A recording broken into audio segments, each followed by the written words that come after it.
Goldilocks says, "The wood smells like iron and old sugar tonight." She steps off the beaten track with a small pack that rubs cold against her shoulder.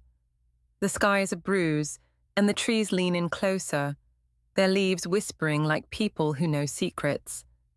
A shudder of wind pushes at her hair. It carries the faint sound of a child humming far away. She has come this far because curiosity pulls at her like a string, tight and insistent.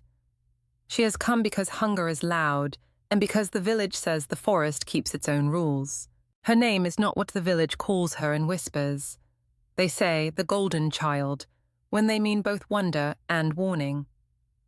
Goldilocks is the one she answers to when she sells little things at market.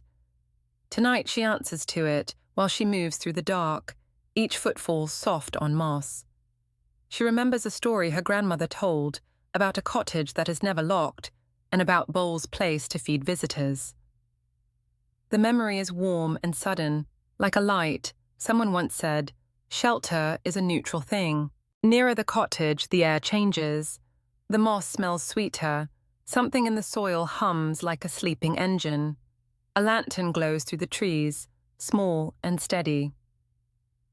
Goldilocks tightens her grip on her pack and slows, every sense tightening like the skin of a drum. She hears a sound that makes her stop. Porridge cooling in a bowl. A spoon tapping the side. The sound is domestic. The sound is an invitation. She goes closer until she can see the cottage, a crooked thing of overgrown ivy and low eaves. Smoke is a thin line from the chimney. Footprints lead away from the door and then stop at the path. The door stands open in a way that feels deliberate. A wind pushes through and rakes at the hem of her dress, as if the house breathes when people are not looking. Goldilocks steps over the threshold because the night is patient and because her pockets are empty. Inside, the cottage smells like porridge and pine, and something else she cannot name. 3 bowls sit on a table like a family arranged for a portrait. One bowl is large and rimmed with frost from the oven. One is medium-sized with a smear of honey crusted on its edge. One is tiny and sits in a place where light falls like an apology. Goldilocks studies the bowls as if they might explain the house. She warms her hands at the hearth and thinks of the market, of coins slipping like fish from her fingers. She thinks of the hunger that has been a hollow in her all day. She lifts the lid of the largest bowl, peeks in, and then dips her spoon. The porridge is too hot, and it bites the inside of her cheek like a small fire. She hops back and laughs, the sound small and surprised. Goldilocks says, "It's too hot." Her voice lands in the room and takes air as though it's made a mistake. She tries the medium bowl. The sweet porridge coats her tongue, unlike honey from the stalls. The heat is kind, and the taste is honest. She says, "This is right," and her shoulders uncoil, which is a small surrender. The little bowl is cold and oddly bitter. Goldilocks frowns at it and then puts it aside. She explores the cottage slowly, her shoulder brushing the wallpaper, her fingers leaving little clean marks in the dust. She sits on a chair by the window because she is tired. The chair groans under the press of her weight and then breaks with a small, brittle sound. The crash makes her jerk upright and laugh, but there is a sharpness to it now, a paper cut of worry. She sees a bed in the corner, small and low and made like a nest. The mattress smells like lavender, and the pillow holds the impression of a head. She touches the linen, and the feel of it is like a promise. Goldilocks lays down, and the bed takes her like an animal taking a scent. She closes her eyes, intending only a breath, but the day's long edges slide away and sleep claims her, quick and sinking. In the forest beyond, something moves through the trees and the hush deepens. A wolf could be near. A human could be near. The unknown holds its breath. The bears return by the time the moon is full and round as an old coin. They are not the stories the village tells to make children obedient. They come upright and careful. Their fur is a midnight smudge, and their footsteps are weighted with the patient authority of things that do not hurry. Papa Bear arrives first, broad-shouldered and clever in his slow understanding of the world. Mama Bear follows with a grace that offsets his bulk. She carries the scent of clover and something iron strong. Baby Bear comes last, small and watchful, his head tilted like a child hearing a new song. Papa Bear says, "Who has been in my house?" His voice is low and old as kneaded dough. He sets his palm against the table, and an old ring of heat trembles up from the wood where his hand rests. There is no quick anger in him. There is only a steady examination, a hunger to read the evidence. Mama Bear says, "Who sat in my chair?" Her words are like the drying of linen. They demand small corrections. She touches a tear in the fabric and tells the wood its soft truth. She pushes the door open wider with a long, patient breath. Baby Bear says, "Who ate my porridge?" This is not accusing. It is the thing children ask the world early and often. He reaches toward the table where the little bowl sits half empty, the spoon balanced like a thought. His small paw leaves a print on the wood the size of a coin. They look around the cottage and see the broken chair. They see the bed with its indentation and the covers folded like a small surrender. The house hums in the way of living things. It tilts as if to answer them. Papa Bear's mouth tightens in a way that is both a smile and a sharpening. Goldilocks stirs and opens her eyes. The light in the room is cold. Moonlight spread across the floor like a pale net. She pushes herself up and sees the 3 bears in the doorway. Her heart pushes hard against her ribs. The sound is too loud. Goldilocks says, I'm sorry." The words come out small and quick. She sits on the bed and holds her hands in her lap, folding them like a small basket trying to hold daylight. She expects them to roar and to lift her up and to cast her out. Papa Bear studies her face like a map. He allows his gaze to move and read. He sees the dirt near her nails and the way her chin trembles. He keeps his voice gentle, as if politeness might anchor something. Papa Bear says, "You took what you needed." Goldilocks hears the truth in that sentence, and a different kind of chill travels down her spine. She thinks of the market again, and remembers how hunger turns the world into a list of needs. She looks at the small bowl and tries to tell the world that she meant no harm. Mama Bear says, "It is not simply that you took. Houses are not empty things." Her voice softens and then becomes an edge. She steps toward Goldilocks and lays a heavy hand on the girl's shoulder. The touch is not cruel, but it is as binding as law. Baby Bear watches with eyes like the cloud before rain. He claims curiosity with the animal bluntness of a child. He says, "Why were you sleeping in my bed?" The question is small and it lands like a stone. Goldilocks swallows and shrugs as best she can. Goldilocks says, "I was cold and hungry. The road was long." Her voice has a thinness. She could dissolve against the room and be forgotten. She is still young and the night seems older than that. The bears speak softly to each other afterward. They have a language of breaths and small noises that Goldilocks does not understand. It feels like the negotiation of weather, an agreement made of sighs and holds. Goldilocks sits very still while they decide what to do with her. Papa Bear says, "We are not monsters, little one, but the world needs balance." His words hang with the taste of iron. Balance, in the way he means it, is not a gentle thing. It is a ledger kept with careful entries. Goldilocks tries to imagine what his ledger looks like. She imagines a room piled with small white stones. Mama Bear says, "Our cottage stands at the hinge of 2 things."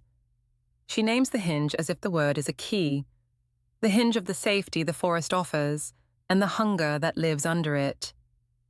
She tells Goldilocks that some parts of the woods require payment to be left untouched. Some parts require that anyone who takes must leave a return. Baby Bear says, "We don't like taking from nobody. We don't like stealing people's things." His voice is quick and honest, and it makes Goldilocks want to smile despite herself. She is not a thief, she argues to herself. She is a girl who has not yet learned the weight of some laws. Papa Bear leans close to the hearth and picks up a small wooden bowl from the mantel. He holds it as if it were a piece of evidence and places it before Goldilocks like an exam. Inside the bowl, A stirring of ash lies like a sleeping thing. Papa Bear says, "Once, long ago, our family agreed to keep a bargain." He keeps his sentences precise, the way a man might count coins. He says, "The bargain binds taste and tongue. It keeps something at bay." He explains that the forest has a hunger, a wanting that once took more than it was given. Goldilocks listens with the hungry, brittle interest of someone who has only been told half-truths. She feels as if a story she knew has become dangerous at its edges. Goldilocks says, "What is it that wants?" Her voice shakes in a place that is not her throat. Mama Bear says, "It is not a person that craves. It is an absence that eats the edges of things." Her hand makes a small movement that could be a blessing or a seam. She tells Goldilocks that sometimes the forest forgets to be generous and becomes a hollow, searching for children to fill it. Baby Bear says, "We keep it shut with the feeding. We feed it what the house collects." His face scrunches as if he is trying to form a memory. He adds, "When something eats from the house and is given back, the hunger remembers its place." Goldilocks feels the room tilt, like a ship adjusting to a new course. The word hunger takes a shape that is not about her stomach alone. A cold the size of small rooms skates under her ribs. Fear, the first high, bright note of survival, sings in her ears. She speaks and tries for an honesty that is more childish than cunning. Goldilocks says, "I didn't know. I didn't know about bargains."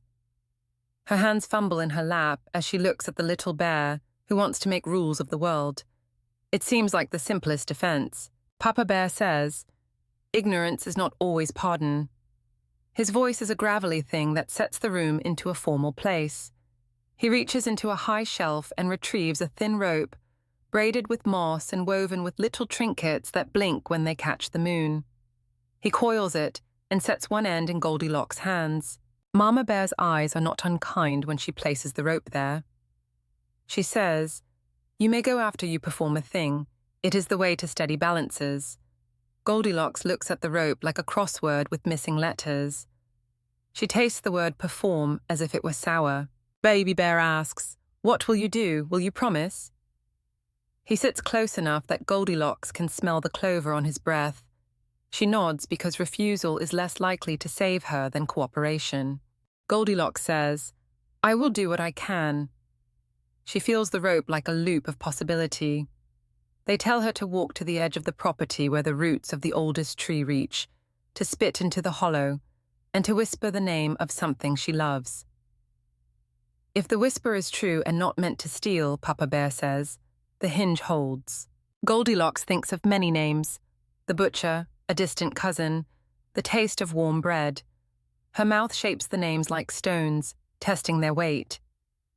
Finally, she speaks the name of the river that runs near her childhood home, the river that taught her to skip stones.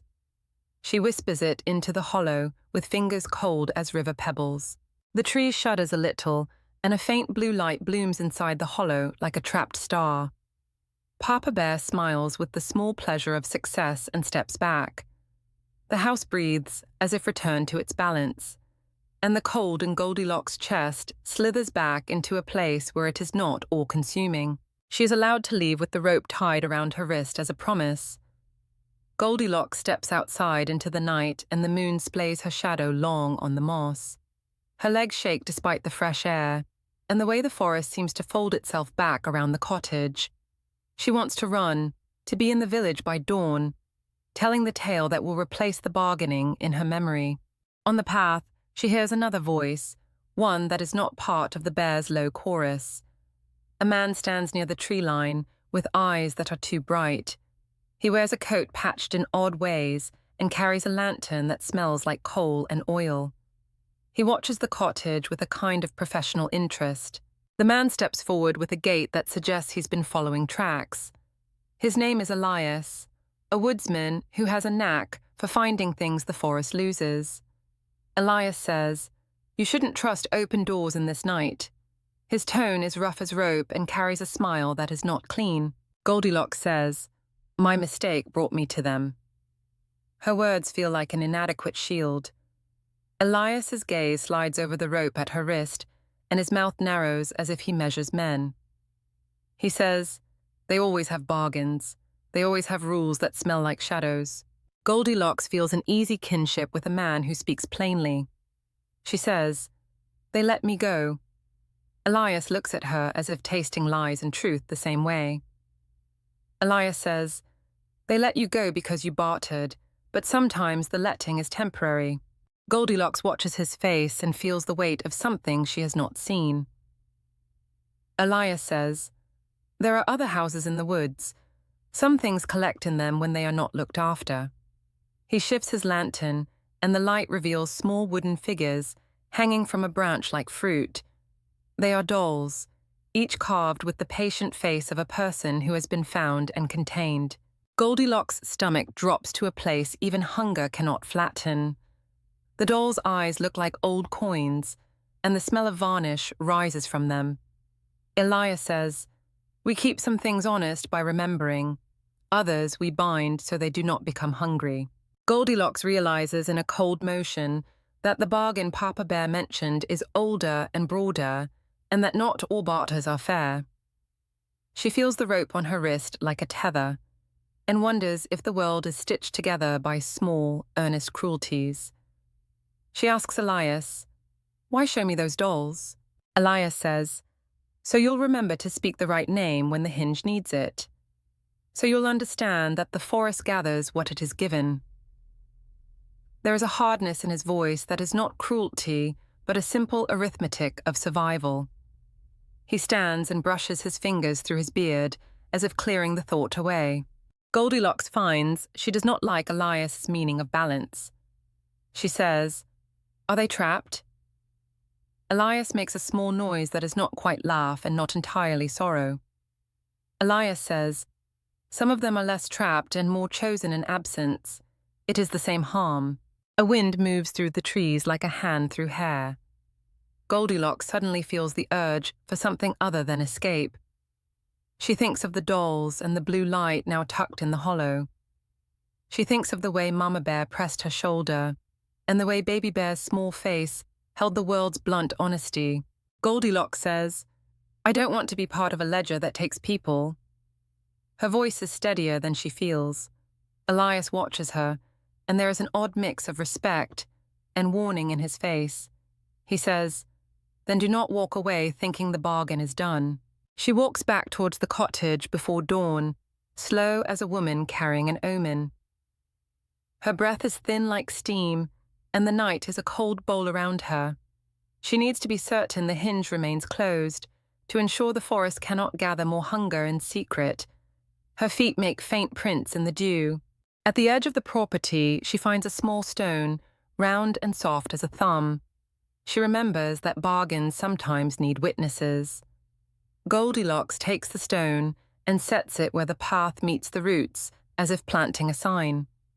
She leaves a small knot of her hair, tied like a vow, and binds it with the rope she still wears. The morning comes and the village wakes with the smell of bread. Goldilocks returns to the market with her pockets still empty, but her steps steadier. She passes Elias, who sits on the edge of the square, making toys from twigs. He nods to her, like a fellow soldier returning from small campaigns. A week goes by like a held breath. The wind and the river and the small life of the village tumble along. Goldilocks thinks the story might end in the usual way, a cautionary tale told to children to keep them from wandering, but the forest remembers differently. One night, months later, a child goes missing from the village. Her name is Lena, and she is 5 and likes to collect beetles in jars. Her absence makes the village sound like something unfinished. Goldilocks hears the news like a bell and feels her stomach sink with a recognition that is terrible and immediate. At Lena's house, they find a small scrap of cloth and traces of tiny footprints leading into the trees. The villagers gather with lanterns, and the mayor says things about safety and curfews. Elias comes among them, and his face is closed and hard. He says, "The forest collects sometimes. We look where the trees are hungry." Goldilocks goes, because she cannot bear that the world would keep taking without speaking to her. She walks with a brass pin in her pocket, the one she kept from a dress, and a handful of river stones. Elias joins near the old hinge where the cottage sits like a small secret. The mayor says, "Search every house, every hut." He speaks with the bleached authority of panic. They comb the trees and call Lena's name until the sound thins into the dark. They find nothing but the hush of the woods and the occasional fox track. Goldilocks finds the path to the cottage and notices at once that something has shifted. The blue light in the hollow is dimmer, and the knot she tied has frayed. A sweep of soil near the door is new, like something has been disturbed and quickly returned. Her fingers tremble as she steps forward. Elias says, "We should leave the bears be and follow a straight line through the wood." He suggests hunting with method rather than heartbeat. Goldilocks says, "The hinge might be opening again." She hears her own voice and likes the strength in it. They push the door open and the cottage smells like porridge and a thin ribbon of iron. The bowls on the table are unsettled, as if someone has tried to take and failed. Baby Bear's little bed is empty of the neat dent that shows he slept there. The chairs are arranged as if guests had left in a hurry. Papa Bear stands at the hearth with the small bowl in his hands. He looks at Goldilocks with a face that is both relief and grief.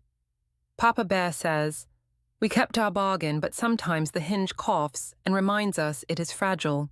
Goldilocks sees then, very clearly, that the bargain is not a simple ledger. It is messy and human and animal-shaped. She looks at the sash where she tied her hair and finds it frayed clean through. The rope on her wrist thrums like a second heart. Elias says, "If the hinge opens enough, it takes who it chooses." He moves through the cottage like a man who catalogues ruin by habit.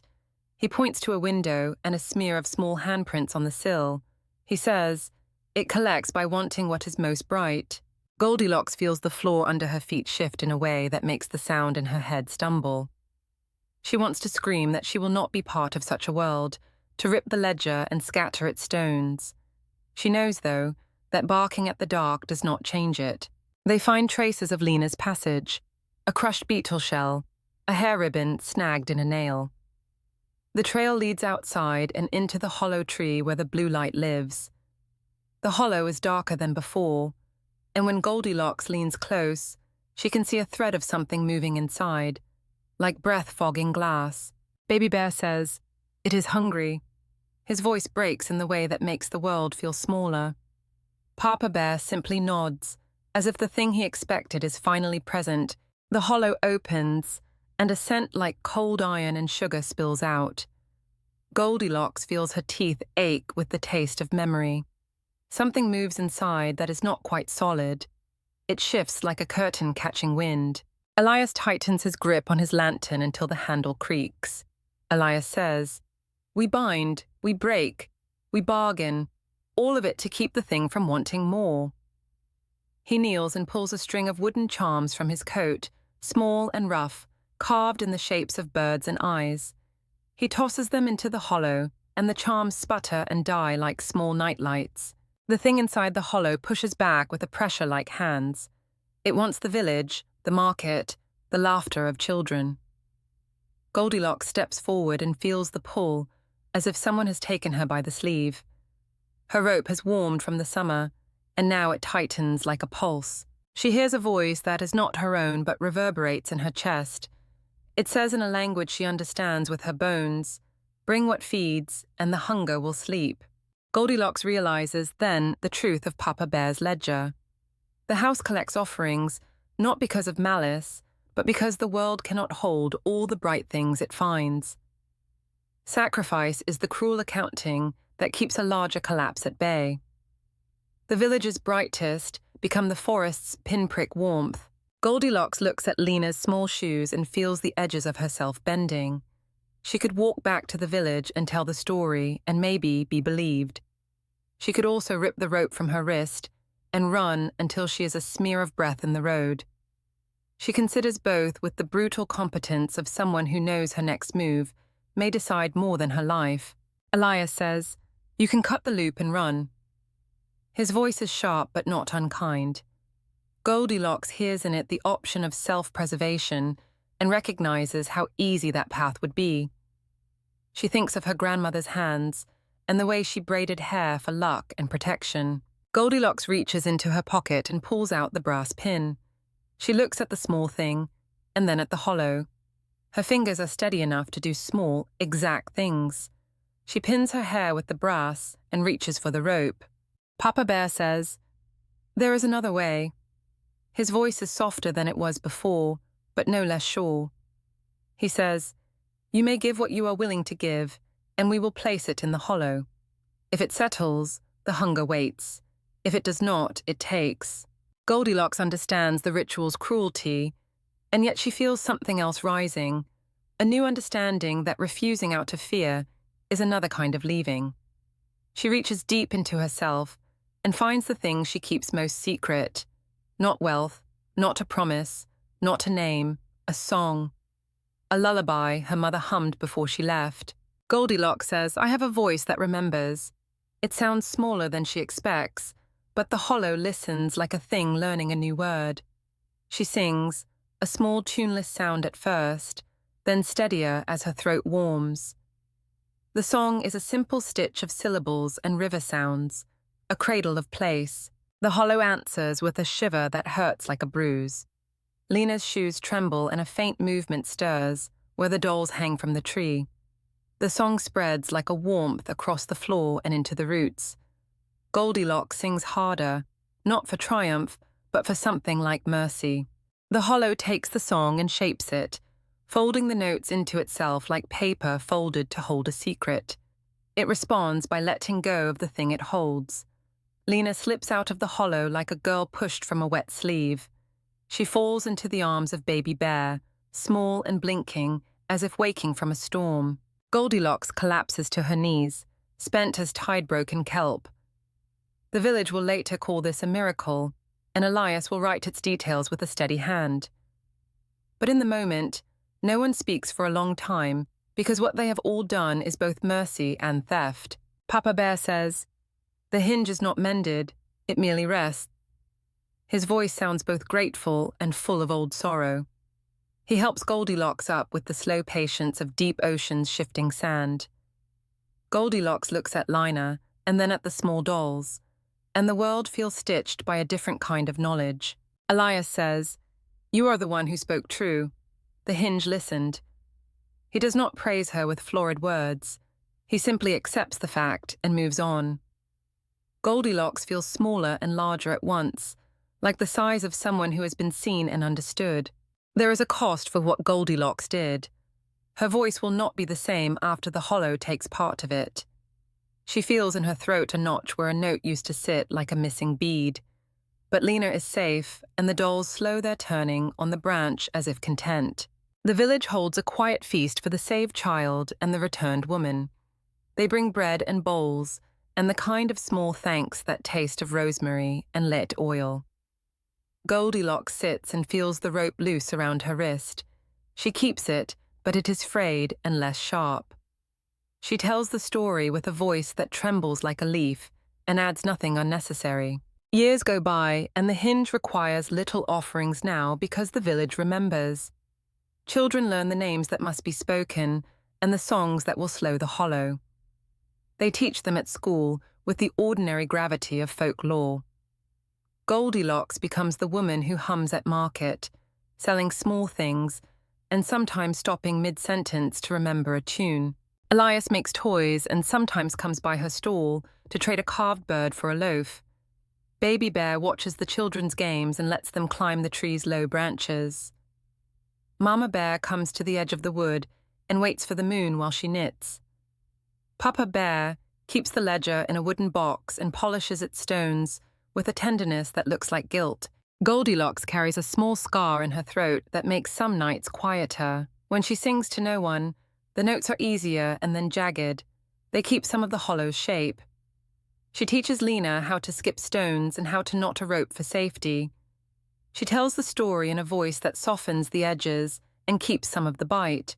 One winter, when snow covers the village like a promise, a traveler comes and asks for the cottage in the wood. He is young and full of the arrogance that thinks the world is a thing to be taken.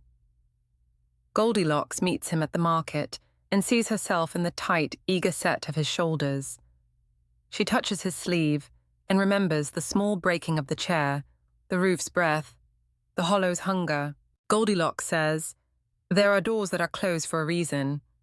The traveler snorts and throws a coin that clinks like a small bell. He says, "Stories are for children. Cottages are places to warm hands." Goldilocks looks at the coin and feels the old pull of curiosity like an itch. She reaches for him with the soft, dangerous kindness of memory. Goldilocks says, "Do not feed the forest with your taking." He laughs and turns away into the dusk. That night, the traveler walks past the hinged tree and hears a low song, threadbare and hungry. He goes inside because doors are invited things, and because the night is a place that answers bravely.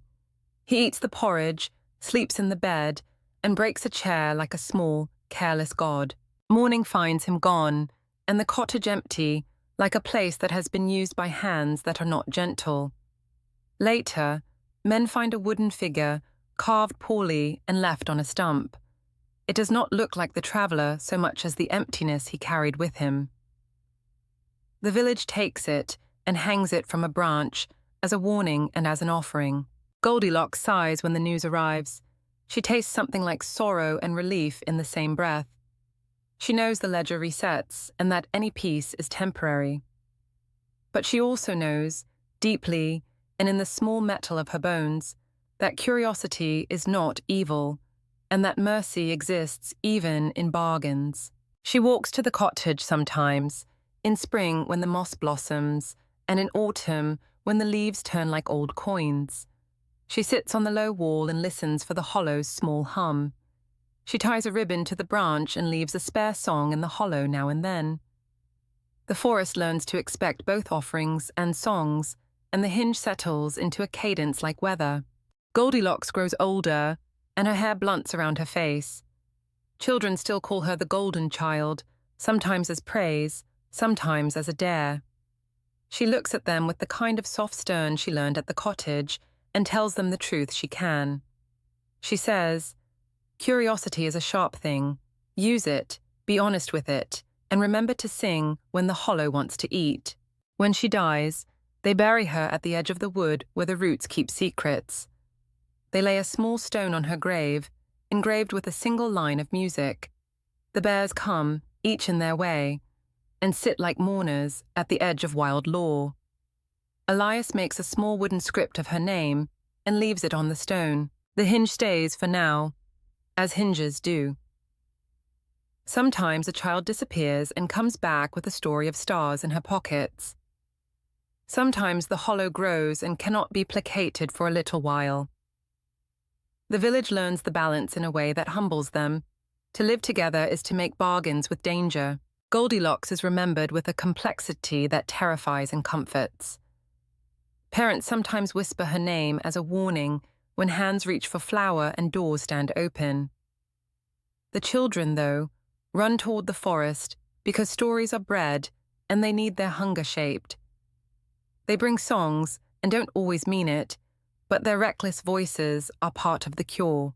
At night, the hollow still listens and sometimes hums a lonely tune.